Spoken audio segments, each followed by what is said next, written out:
Quand on veut gouverner les citoyens, il faut faire croire à ces derniers que le mal qu'on leur fait à présent est pour leur bien dans l'avenir. C'est Georges Elgozi qui le disait en 1986 dans son livre intitulé « La grande pagaille ». La pagaille se joue toujours dans le noir.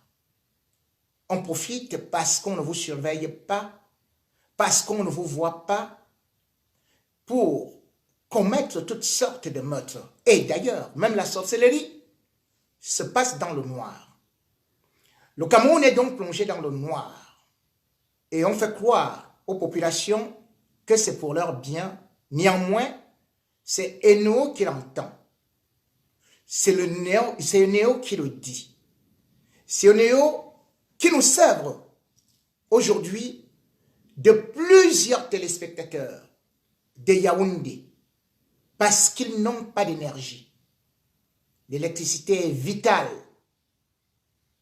aujourd'hui. Or, vendredi, samedi et même dimanche le 23 juillet 2023, Yaoundé, dans la plupart des quartiers, c'est le noir. Pas d'électricité. Sonatrel, une autre blanche qui travaille avec Eneo, fait croire qu'ils sont en train de faire un travail titanesque à partir d'un poteau ou d'un site de Kounou, de Kondengi, non loin du Zomloa, pour pouvoir donner de l'énergie aux populations camerounaises. On applaudit. C'est toujours ainsi qu'on nous dit, mais le résultat, à la fin, c'est toujours ce que nous savons, à savoir le délestage. Délestage sur délestage. Voilà donc un pays qui prétend atteindre l'émergence en 2035, qui, dans une capitale politique, pendant 48 heures, que dis-je, 72 heures, n'a pas d'électricité. Quelques quartiers en bénéficient. Et ceux-là peuvent dire, nous on est contents. Puisque c'est comme ça au Cameroun, on punit une bonne partie et on donne un peu à l'autre. Et ceux-là, il n'y a pas de solidarité. Ils s'en fichent.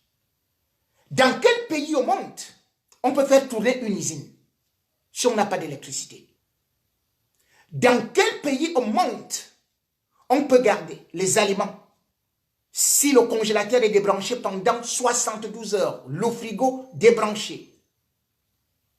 Dans quel pays au monde on peut produire si on n'a pas d'électricité? Oui. Voilà la réalité d'un Cameroun qu'on nous vante tout le temps, avec des barrages à n'en point finir, mais qui n'ont jamais produit d'énergie. On change de nom de société, mais les mêmes mots, les mêmes maladies persistent. Voilà donc les Camerounais réduits encore à vivre avec la lampe tapette, avec des bougies, comme dans l'Antiquité, et qui pourtant se disent être dans le continent galaxie. Oui, un continent où on s'éclaire partout, avec cette belle énergie, vous voyez, où je n'ai jamais eu de coupure d'électricité en plus de 20 ans. Oui, vous allez me dire, c'est la France, mais attendez, les autres pays d'Afrique, ils font comment? Et en plus, le Cameroun a des cours d'eau, des cours et des cours d'eau. Et avant cela, le Cameroun était dirigé par un président qu'on disait Amadou, qu'on appelait un analphabète, Amadou Ahidjo, et qui a laissé les rênes Un homme qui a fait de très grandes études. Paul Biya, il met les résultats. Et là, on est descendu très bas. On avait EDC. On avait Enelcam. Et puis, Amadou Ahidjo est arrivé. Il a dit, je vais créer une société, je vais nationaliser. C'est comme ça que la Sonel est née en 1974. Et elle marchait bien. Moi, je ne connaissais pas les coupures d'électricité dans ma verte jeunesse. Mais aujourd'hui, on applaudit au Cameroun quand l'électricité arrive. C'est comme si les Lions indomptables ont marqué un but contre le Brésil ou contre l'Argentine.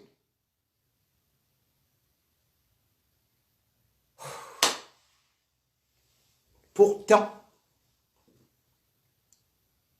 c'est d'abord la mauvaise gestion. Parce que lorsque Ahidjo avait laissé la Sonel, bienvenue, ils devaient au moins continuer à investir et surtout à réhabiliter une infrastructure qui, au fil des ans, devenait vieillissant. Mais ayant installé des fainéants, ils n'ont fait que détourner de l'argent. Ah oui, l'un d'entre eux, il s'est transformé en grand vautour. Niamji Fendi, il trône à l'Assemblée, au Sénat. On se souvient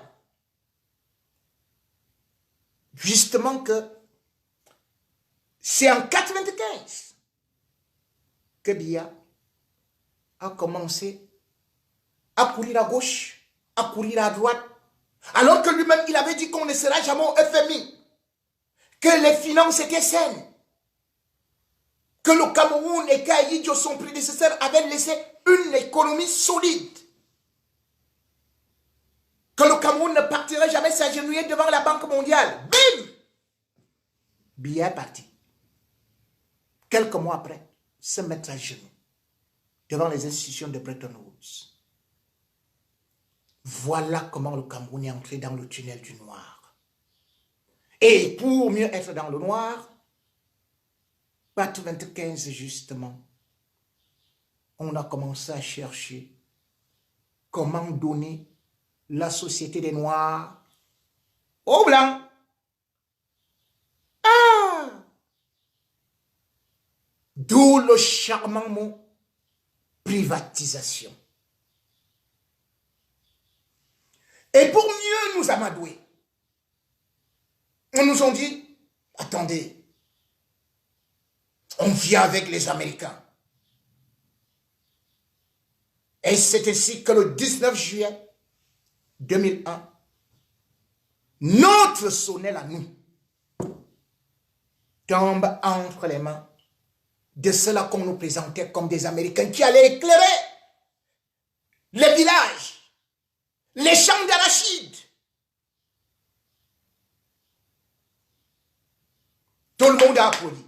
On nous a dit, eux, c'est AS Soreco.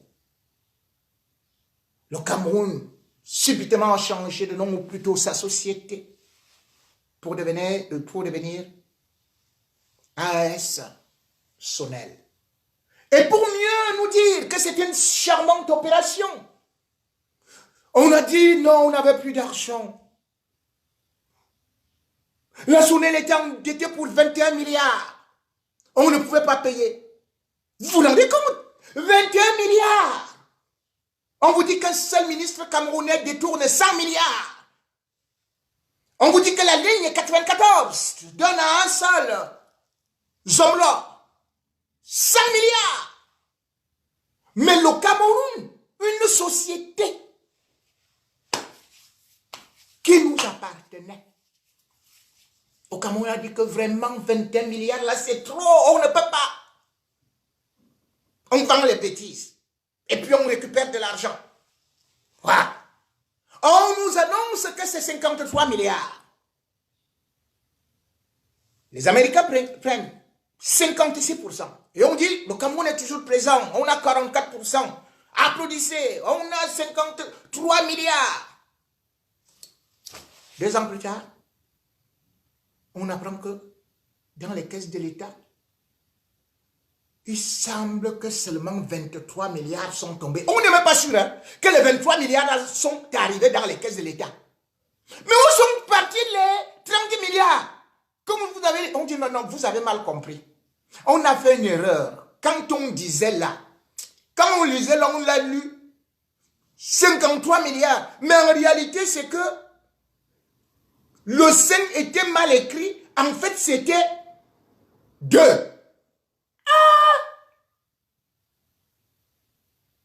Le gouvernement camerounais a confondu 2 à 5.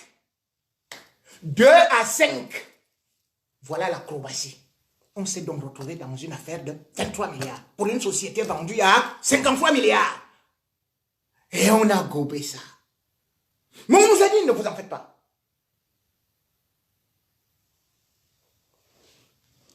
Vous savez, cette société des Américains va investir 1000 milliards. Yo! Après, chaque année, il y aura 68 000 nouveaux abonnés, nouveaux branchements, avec des compteurs américains, avec des lignes qui vont faire ceci. Et puis, la consommation sera réduite. Et puis, vous allez payer 10 fois moins cher. Bam! Les Américains sont venus. Augmentation, 10%. Mais l'affaire là où? On dit non, non, vous aurez les barrages hydroélectriques. Enfin, allez demander à Famandongo ce que ça veut dire, parce que lui, avec les hydros là, on a attendu les branchements. On a attendu les barrages. On a seulement vu l'inauguration des maquettes. Et dans tout ça, c'est l'État qui prétendait que les Américains vont investir, qui prend encore de l'argent, qui va mettre dans une société où l'État est minoritaire. On dit, mais pourquoi vous avez donc privatisé? On passe. Ils nous disent, vraiment les Américains là, c'est même quoi ça? Ah, les Américains même c'est qui? Ah, mieux on part avec les Anglais. Nous aussi, on reste là. Voilà comment on se retrouve dans une histoire qu'ils appellent Eneo.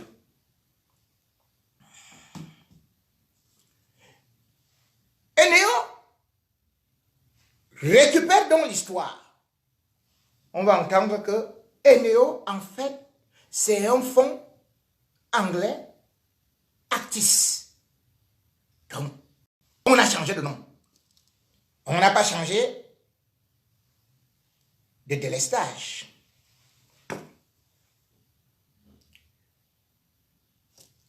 Subitement, quand la Coupe du Monde approche, la Coupe d'Afrique des Nations, que Biya voulait organiser, c'est là où Eneo sort. Boum! Ils disent au gouvernement, nous on va couper l'électricité pendant la CAN.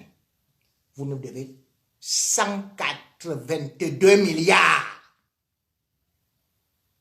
C'est ainsi que les réunions sont organisées au premier ministère. On se met à genoux devant les Blancs. Alors que Eneo, Actis, en fait, Actis détient 51%, contrairement aux Américains. L'État du Cameroun, avec d'autres personnalités, c'est toujours entre eux là-bas, hein. C'est 44%.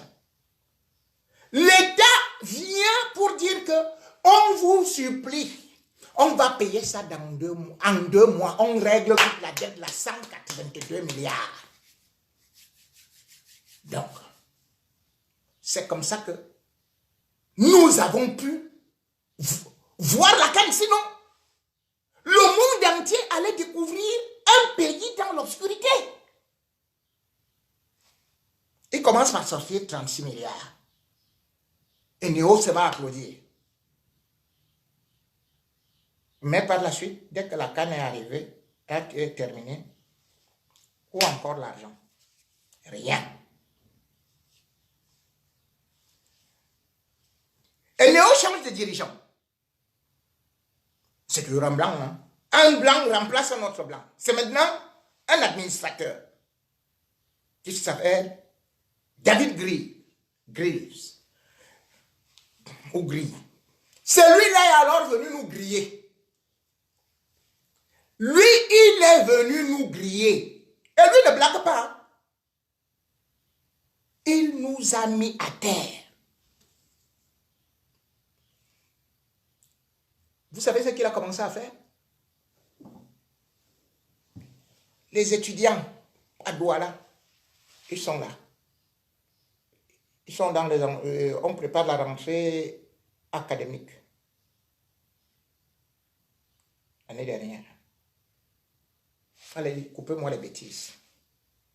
On a coupé l'électricité. C'est là où on découvre que ils sortent une lettre où on dit que l'université de Douala doit à Eneo 1,760 milliard de francs CFA. Le professeur Magloire, qu'est-ce qu'il va faire? On se met à genoux. On dit, oh, on va essayer de payer, on va essayer de régler, et tout et tout. Et nous rétablit. Jusque-là, ils n'ont pas payé. Nous sommes le 14 février, le 15, plutôt avril 2023. Parce qu'après avoir fait des réunions, et même encore l'année dernière, en décembre plus précisément, les responsables des NEO, avec le ministre de l'eau et de l'énergie, et même le Premier ministre, ils disent, bon, attendez, on va payer, mais on a l'impression que vous nous avez bouffé. Parce que normalement, les factures sont trop élevées.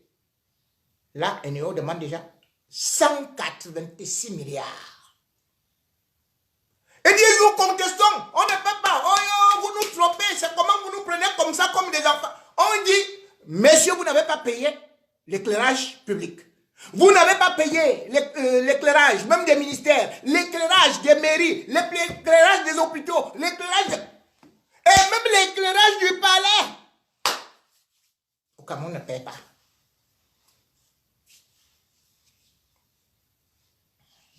Et ils on va payer. Donnez-nous un peu de temps. Et comme j'ai dit en avril, on leur dit, vous avez jusqu'au 28 avril pour payer. Le Premier ministre convoque tout le gouvernement que bon, essayons de résoudre ça vite. C'est quelle honte ça? Ça c'est le 25. 3 jours avant l'ouverture et avant la coupure d'électricité au Cameroun.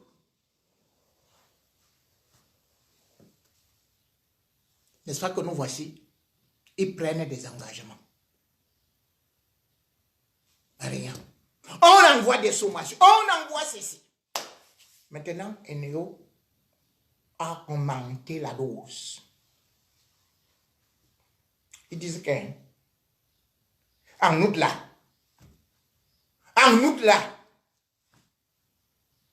ils vont couper les bêtises. Ils vont couper les bêtises.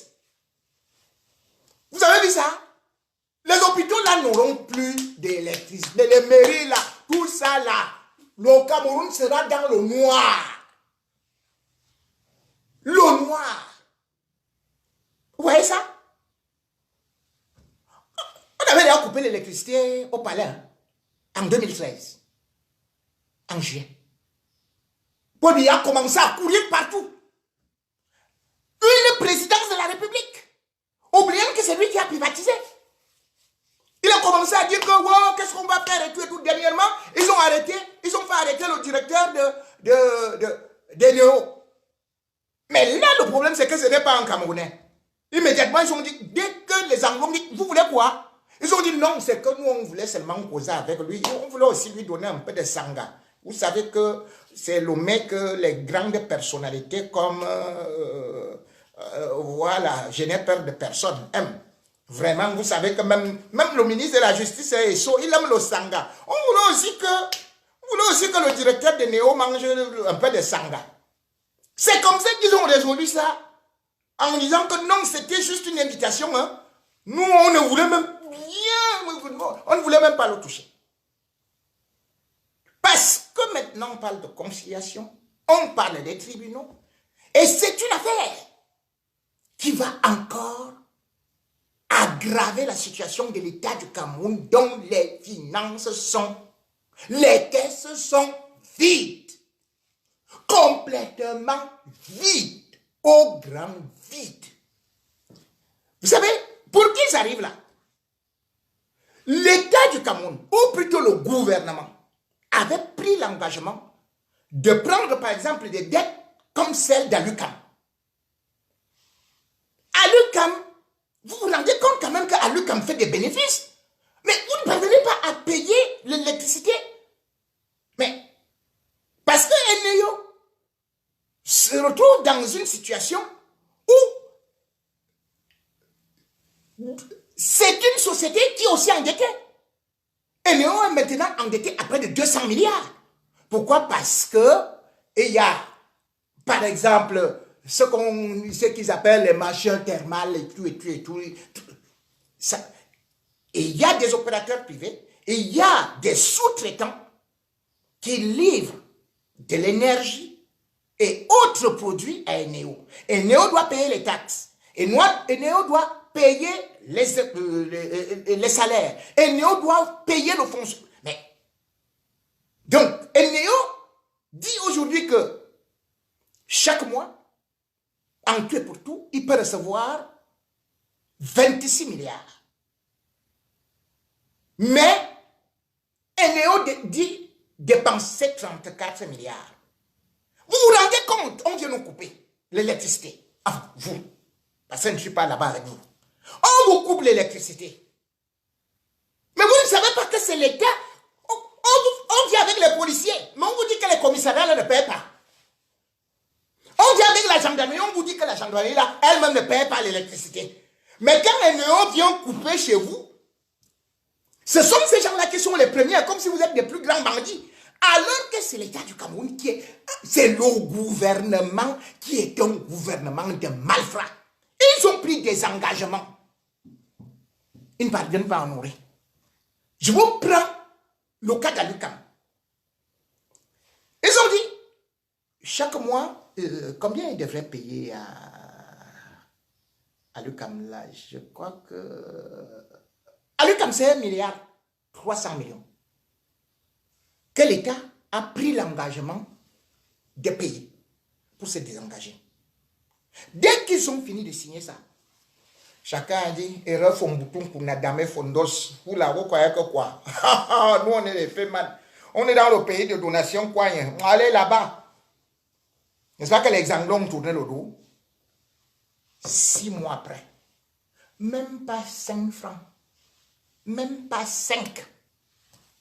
Et n'ont même pas versé 5 francs. Camwater, encore, voilà une autre escroquerie. On avait notre SNEC. Ça fonctionnait. Laurent Zozo et So, avec les membres du gouvernement, sont partis créer les machines de CDC avec... Attends, la commune. Et ce n'est pas seulement ça. Avec les Peter Mafani Moussonga, tous étaient dedans pour imposer la privatisation d'une société d'eau. Voilà comment est-ce que la SNEC a été privatisée. Oh, vous faites que les gars, si vous êtes des bandits, on a dit on va te mettre en prison.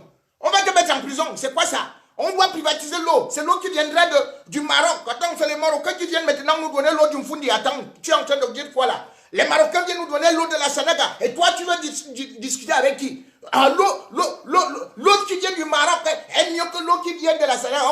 Moi, je croyais que les gars viendront avec les bassines, les châteaux d'eau sur la tête. On me dit non, ils reprennent la même eau de la Sénégal. Pourquoi vous privatisez? Aujourd'hui, Camwater ne parvient pas à payer même une facture d'électricité.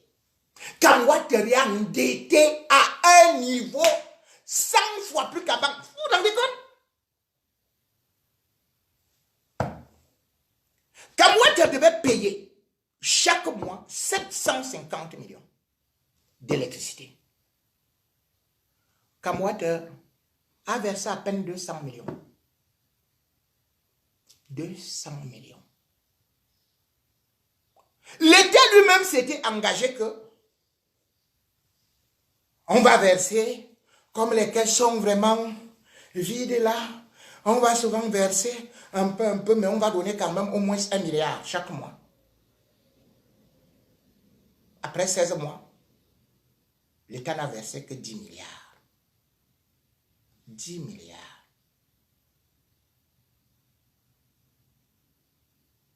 Alors que depuis le 17 décembre 2021, l'État du Cameroun s'était engagé à épurer sa dette.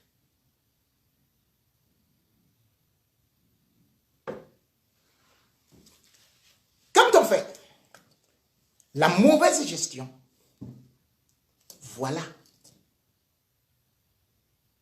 le résultat. Vous allez donc voir ce qui va se passer dans les tribunaux. L'État du Cameroun est condamné partout. Maintenant qu'il n'y a pas d'argent, ils vont faire comment? Vous allez faire comment?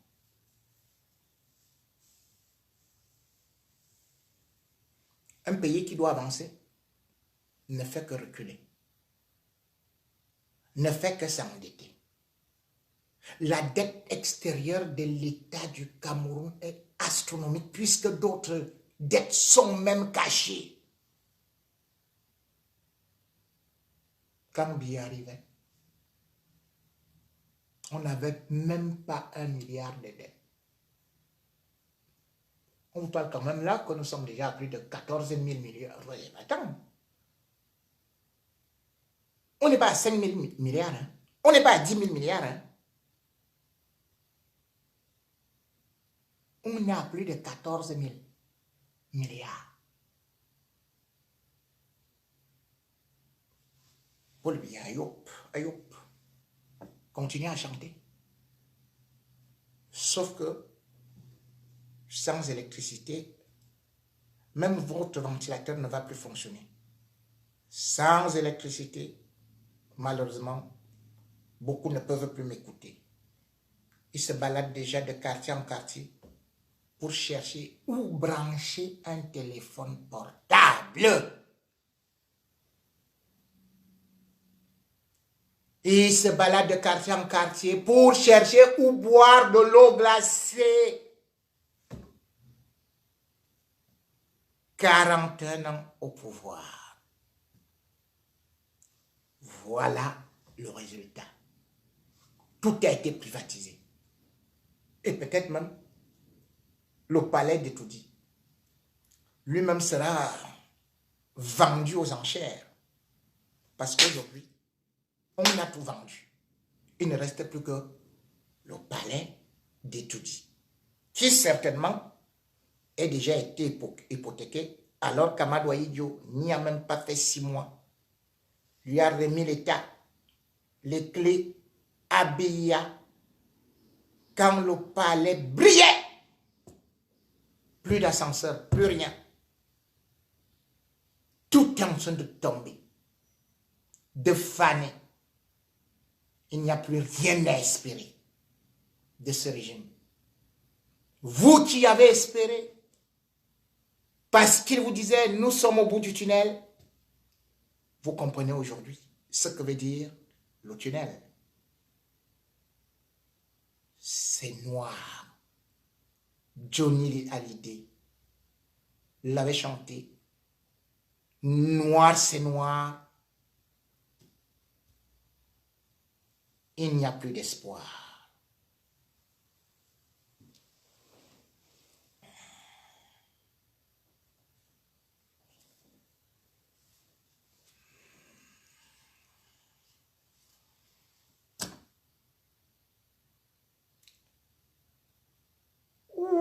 est donc passé bien.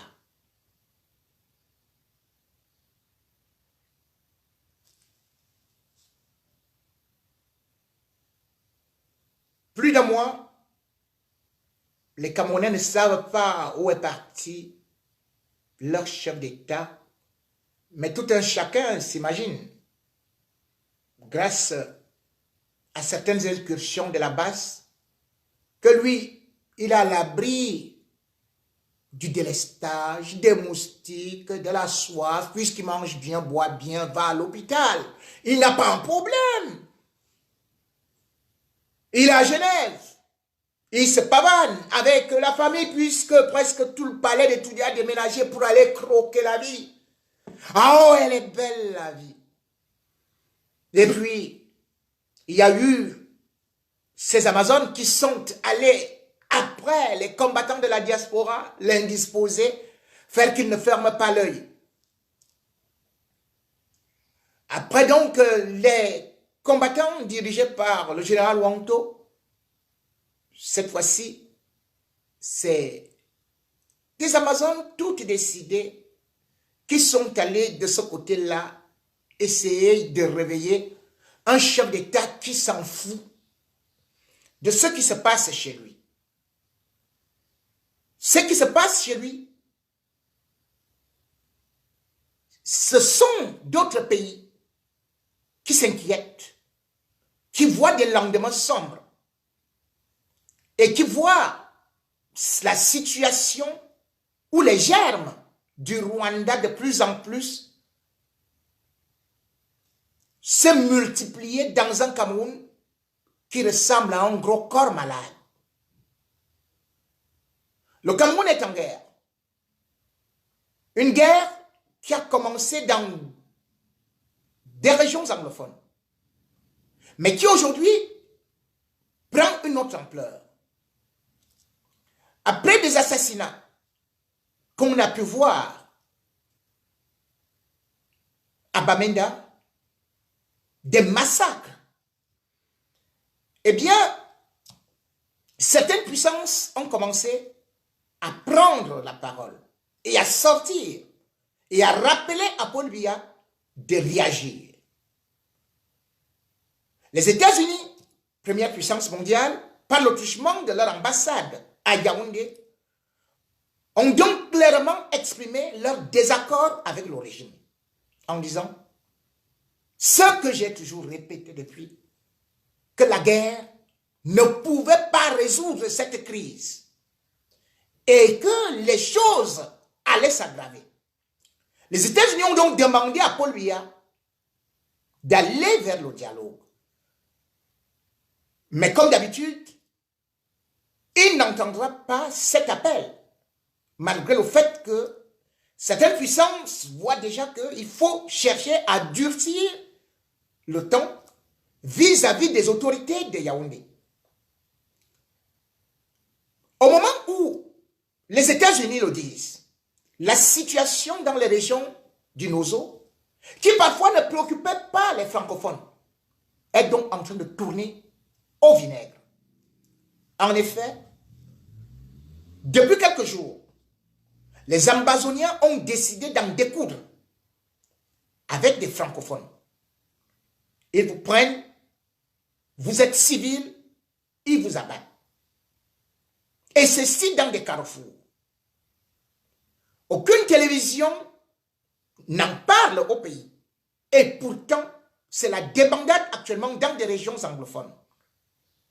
D'abord, les 6 délégués qui ont été arrêtés ont été exécutés. Les Ambazoniens sont passés à une autre étape où ils ont commencé à enlever les hommes d'église.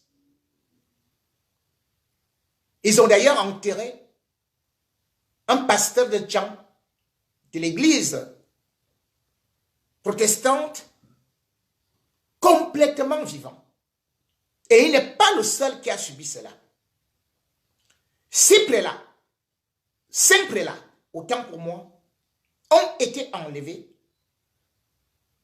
Une sœur religieuse et aussi 2 laïcs engagés. Les Ambazoniens ont commencé à demander des rançons. de 50 millions de francs CFA. Eh bien, l'Église catholique a estimé qu'il n'y avait pas assez d'argent. Et plus précisément, l'évêque de la Contrée.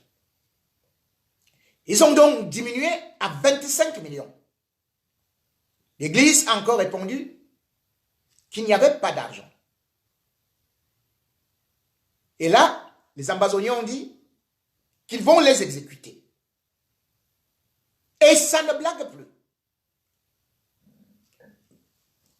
Certains anglophones, enfin, certains francophones sont installés dans ces régions depuis fort longtemps. Et jusque-là, ils ne subissaient pas les assauts. Mais, cette fois-ci, les ambazoniens ont dit, l'armée camerounaise tue des civils. C'est plus les anglophones qui meurent. Nous, on ne va pas attaquer Yaoundé, on ne va pas attaquer Douala, mais on va attaquer les francophones chez nous. Et c'est ce qui se passe aujourd'hui. La débandade est terrible. Je voudrais que vous écoutiez un élément et surtout des plaintes, des complaintes, des pleurs, des gens au désarroi qui, désespérément, cherchent de l'aide dans ces régions où ils sont persécutés. Écoutez ces témoignages de quelques francophones dans les régions anglophones ces dernières heures. C'est vrai qu'actuellement, je suis à Tchang. Actuellement, je suis à Tchang. Mais maintenant, depuis, j'ai les nouvelles qui viennent de là qui ne sont pas bonnes. Après la scène de l'autre jour, la scène des Timor, là, les gars ont encore fait un truc ce matin, mon frère. Maintenant, les gars s'en prennent seulement aux francophones. Donc, ce n'est même plus là que machin. Donc, dès qu'ils suspectent que tu es francophone, les gars veulent seulement finir avec toi. Les francophones sont en train de sortir en cascade. Les francophones qui sont là-bas sont en train de libérer, mon frère. Les gars, donc maintenant, dès qu'ils suspectent seulement un peu que tu es francophone, ils cherchent à finir avec toi. Alors, les francophones sont en train de quitter. C'est ce qui se passe là actuellement. Ça, c'est un premier témoignage. Je vais vous faire écouter un deuxième. Regardez Bamenda, on compte ta porte. Si tu es francophone, on compte la porte, tu ouvres, on te retire, on te retire dans la maison, on part te tuer au carrefour. On demande, tu es Bouddha, on t'envoie dehors, on part tirer. Toujours comme ça, dans la semaine. Jeudi, je me suis levé le matin, j'ai 4 morts à côté de la maison. Voilà maintenant vendredi 2, samedi 5, hier soir c'est pire. Hier soir dimanche 18h30, ah mon, ils ont venu cogner la porte, tu vois 2 femmes là, l'homme et la femme là. Ils ont cogné la porte, la femme était à la maison. Lui et son mari, on a seulement dit que sortez. Je lui demande pourquoi tu sortais. Sortez, venez. Ils sont venus, on les met dans la voiture. Passez, allez porter les autres gens encore. Mettez dans la voiture, portez jusqu'à 10. Eux, les francophones, les Bouddhas. Il y a 2 bambous dedans. Ils ont maintenant allé au carrefour, tirer là-bas et dit que maintenant, les nombres d'anglophones qui sont morts, les francophones ne sont pas morts comme les anglophones. Maintenant, là, ce sont les francophones qu'on va tuer maintenant. Que chaque francophone, il aime sa vie, il manque. Tata, la voix est déjà partie. Nous, on a pleuré fatigué. Nous, on a déjà pleuré fatigué. Mais priez pour nous, c'est grave. Je voulais même faire monter les enfants aujourd'hui. Mais jusqu'à là, il n'y a pas moyen pour faire monter les enfants parce qu'il n'y a même pas la moto qui marche ni la voiture. C'est grave. Bon, je vais vous faire écouter peut-être un autre... non, c'est bon. C'est déjà beaucoup là. On n'a pas assez de temps. Les témoignages sont donc hallucinants. Et vous comprenez ce que je vous disais. Là, nous allons à la guerre civile. Nous allons tout droit à la guerre civile. Parce que quand vous voyez comment est-ce que les Ambazoniens poursuivent actuellement les francophones, vous dites tout est gâté. Et pourquoi? Parce que je disais qu'on allait y arriver. D'autant plus que certains francophones également ont eu à jeter de l'huile au feu. Vous vous souvenez des interventions des gens comme Wonangini, du professeur Claude Abbé. Vous vous souvenez de tous ceux qui ont traité les Ambazoniens des chiens, de cancrelats, de cafards qu'il fallait exterminer. Et pas plus tard qu'il y a quelques jours, à Yaoundé, dans une église où on dit qu'on fait de la voyance, ce prêtre-là ou ce pasteur qui prétend faire des prophéties, il s'est pris aux anglophones. C'était des propos xénophobes que je ne voudrais même pas répéter. Mais les autorités de Yaoundé sont là, ne disent pas de telles accusations, de telles choses sont dangereuses. Vous vous souvenez d'un influenceur qui est là, noir comme le charbon, comme ça là, qui s'agite souvent. Comment est-ce qu'il a traité les femmes anglophones ou même, ils s'en ont aussi pris au Bamoun. Rien ne lui est arrivé. Dans un pays où on sait très bien que cela peut entraîner un génocide. Les autorités n'ont pas accepté. Bien plus, dans la région de l'Ouest, parce que quand on dit aujourd'hui les Mbouda et consorts, c'est parce qu'il y a aussi eu, ou commet, il commet et commet, c'est comme ça. Le préfet de la MIFI.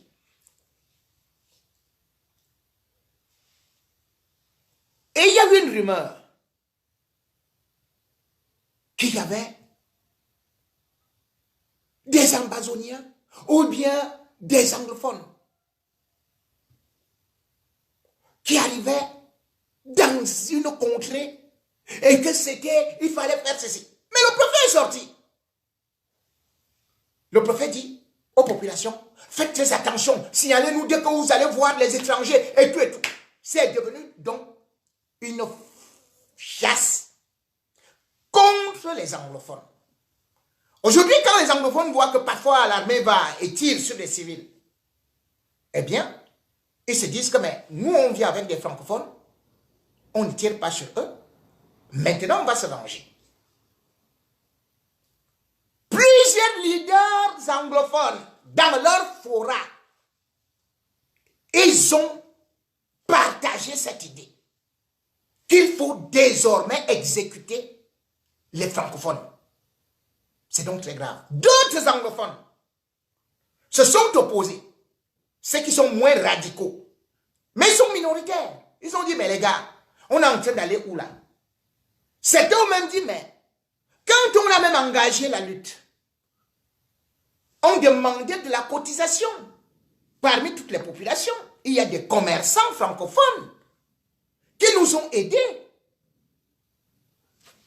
Ou plutôt qui ne se sont pas opposés. Quand nous leur avons demandé, vous payez tel ou tel impôt pour l'achat des armes, que ce soit au Nigeria ou à tel ou tel endroit, ils ont donné leur quote-part. Comment est-ce que subitement, ils vont devenir nos ennemis et on va les abattre? La plupart des boutiques là-bas sont entretenues par des Bamileke, des Bamoun. Mais maintenant, qu'est-ce qui va se passer? Comment est-ce que l'armée, le BIR, va défendre toutes ces populations-là si déjà l'armée elle-même est presque épuisée? Je devrais d'ailleurs vous parler du BIR aujourd'hui, mais compte tenu des multiples choses que j'ai et que le dossier du BIR est très costaud, parce que là-bas, ça risque de péter. Le BIR est dépassé. Nous sommes dans une situation Où? Voilà ça qui commence là-bas. L'Ouest va répliquer. Douala va répliquer. Les Ambazoniens ou tous les anglophones seront traités bientôt d'Ambazoniens et risquent de subir des représailles dans des régions anglophones. Qu'est-ce qui va donc se passer? Voilà l'alerte que je recommence à donner aujourd'hui. Parce que je vous disais, Paul Biya vous a menti en disant, tant que Yaoundé respire, le Cameroun vit. Les gens croient que seuls les anglophones sont à Bamenda, sont à Boya, sont à Limbe. Non! Il y a des francophones là-bas. Il y a des anglophones à Yaoundé. Il y a des anglophones à Douala. Il y a des anglophones à Ebolova, à Samelema, chez Paul Biya. Mais qu'est-ce que cela va devenir? Lorsqu'on connaît la mentalité parfois des pro-Biya dans son village, prêt à tout saccager, prêt à dire rentrez chez vous, prêt à sortir des machettes. Lorsqu'ils vont sortir des machettes, imaginez ce que les autres vont sortir. Nous sommes donc allés droit, ou plutôt Biya. Nous conduisons donc droit à la guerre civile. Droit. C'est là qui vous disait que, oui, après 48 heures, le BIR va effacer ça, et puis la paix va revenir, le Cameroun est uni, et il est indivisible, et tout et tout. Vous allez voir quand la guerre va débuter là. Ça a dépassé les Rwandais. 100 jours. En 100 jours, on avait 1 million de morts. Entre 800 000 et 1 million de morts. 100 jours. Imaginez au Cameroun.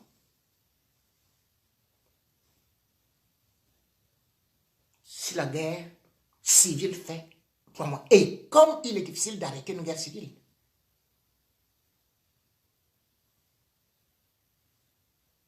Quel Cameroun voulons-nous? Pourquoi voulons-nous brûler notre pays? Pourquoi êtes-vous là? Vous qui avez des gros galons pour dire à Biya qu'il va gagner la guerre. Vous allez maintenant faire quoi là? Vous allez surveiller chaque anglophone et chaque francophone à Bamenda, dans le Lébialem, sachant qu'en même temps, il y a la porosité au niveau des départements, au niveau des régions. Le Cameroun, on ne va pas mettre les barrières. Maintenant, de tel département à tel département, de telle région à telle région, si déjà nous ne parvenons même pas à mettre, à sécuriser nos frontières. C'est les départements à l'intérieur, les régions à l'intérieur qu'on va sécuriser.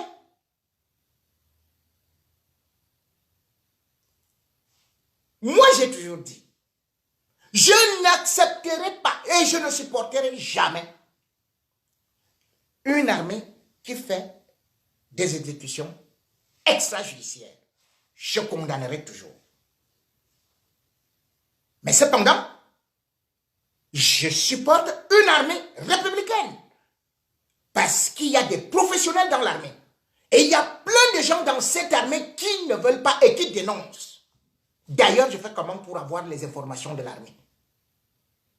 C'est les civils qui me donnent les informations de l'armée? Parce qu'eux-mêmes, ils en ont ras le bol.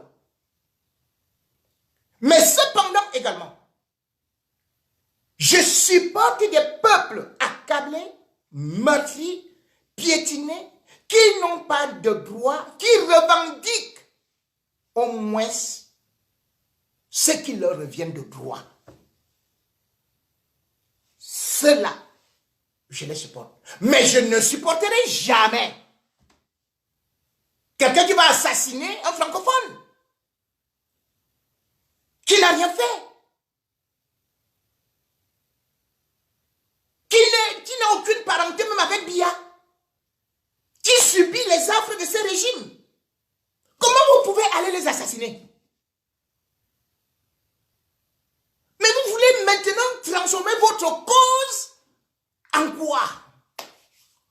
Pour qu'on dise tout simplement que vous êtes des barbares? Des groupuscules, des brigands qui sèment la terreur? Je ne peux jamais accepter, supporter un homme, soi-disant parce que il demande l'autonomie de son Amazonie, se met à tuer des femmes, se met à enterrer des pasteurs, se met à kidnapper les religieuses, les prélats, se met à faire, mais c'est pas possible, à torturer, à exhiber, à couper des têtes. Je ne peux pas. Je ne supporte pas ça. Donc, en même temps, je dis, il n'y a pas d'un côté seulement des innocents et de l'autre côté des méchants. Les responsabilités sont partagées. Mais cependant, il revient à l'État du Cameroun, au gouvernement camerounais, particulièrement à Paul Biya, de dire aux Camerounais, parce que nous tous, nous le sommes, asseyons-nous sur la table, sur la même table.